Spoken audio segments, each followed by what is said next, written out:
there's been talk from the other side of a recount tonight. There were some votes that we were waiting for in Wilson County. Where do we stand on that, and is that something that we're thinking about at this point?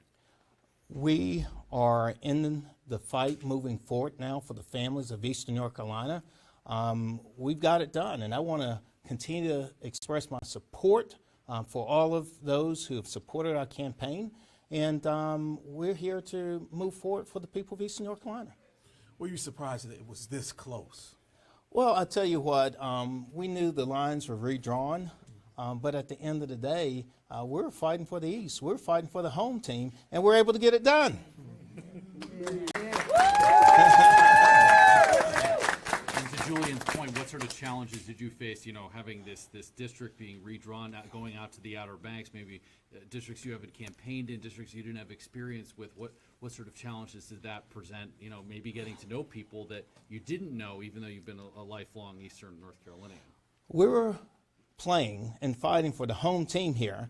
In my Senate district, before I even went to D.C., I actually represented Wayne County, Lenore County, so these were no strangers to me. It was like a family reunion. I went back and was like, hey, welcome back. So I'm just honored and delighted. We welcome Currituck, Camden, Wayne, Lenore, as I said earlier, Granville, into this district. And at the end of the day, we're going to fight for whoever is in the district. I mean, we're fighting for our constituents, and I'm so excited for the opportunity to go to the 119th Congress and continue for Eastern North Carolina to make life better. I mean, so many are struggling right now, and I know there are a lot of frustrations, but I want everyone to know that I'm here for them, and we're going to fight on the issues that are important to us.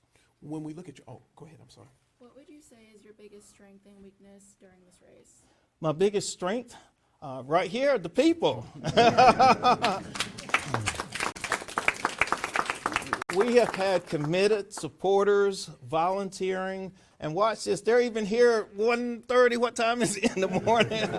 Standing right here. Is it 2 yet? 2, yeah. Okay, I thought it was, there you go.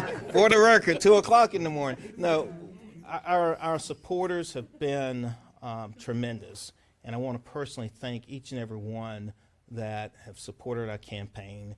And also, I want to be clear for those who did not support our campaign, we're here to fight for them too. I want to hear from them, and I want to serve them. Moving forward, that's what we're here for. And what would you say your weakness is? My weakness, let's see, I would say our weakness was probably just enduring maybe some of the things that were being said and trying to keep everybody united, because what I would take pride in is that I have a coalition that's supporting us, Democrats, Republicans, unaffiliated, and there was just so much noise out there that was probably more divisive. We should be about unifying versus dividing people.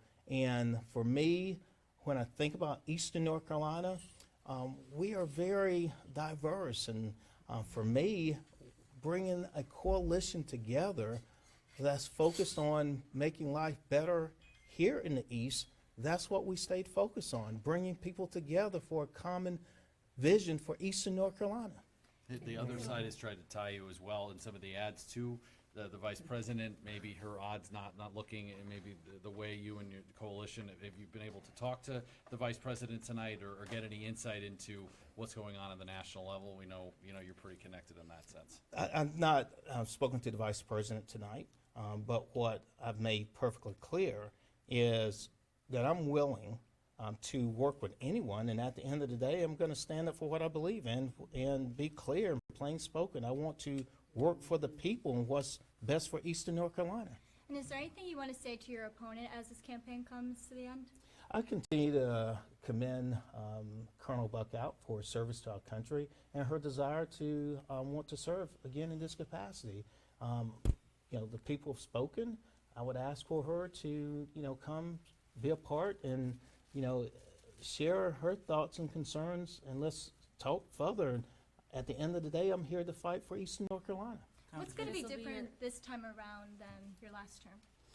We're going to stay grounded and focus on moving forward, dealing with the issues. But I would say, broadly speaking, I'm going to continue to do a lot of the fundamentals that we put in place. We're going to reach out and do everything we can to provide excellence for our constituents. We're going to listen, even to the other side.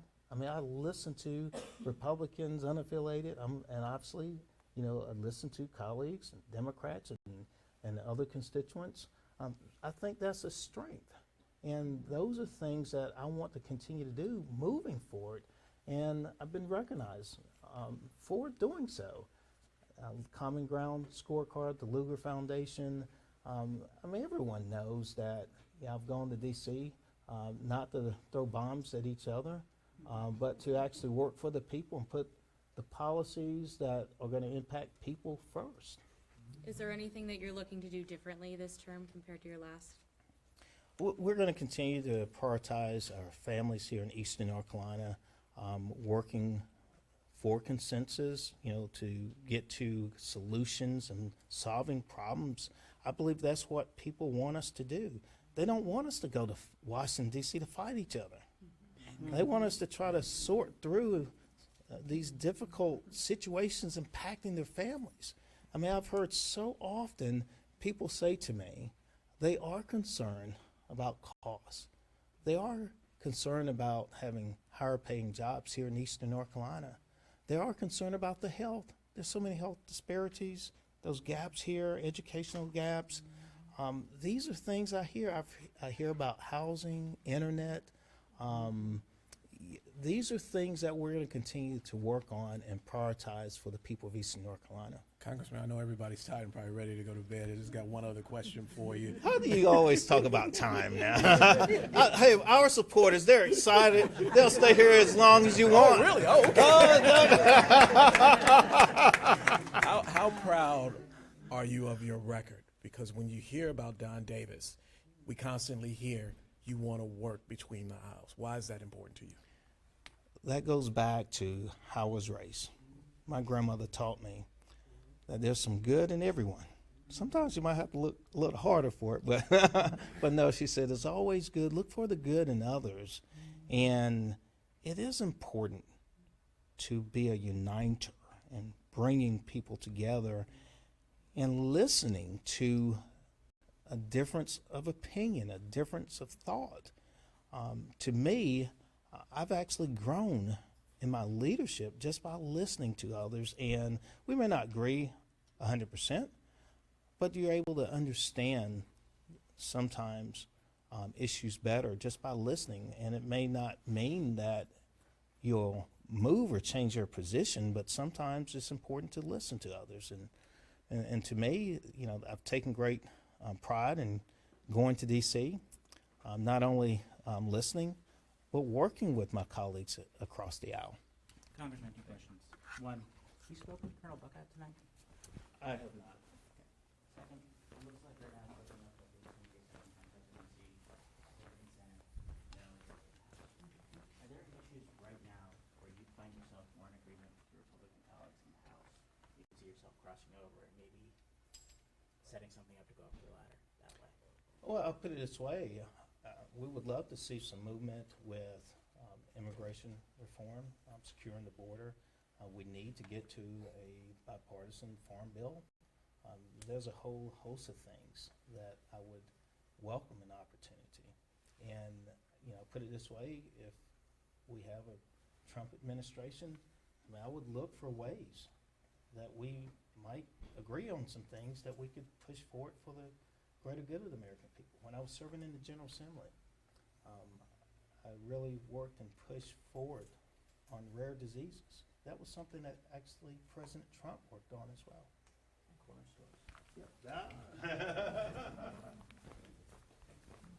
Thank you.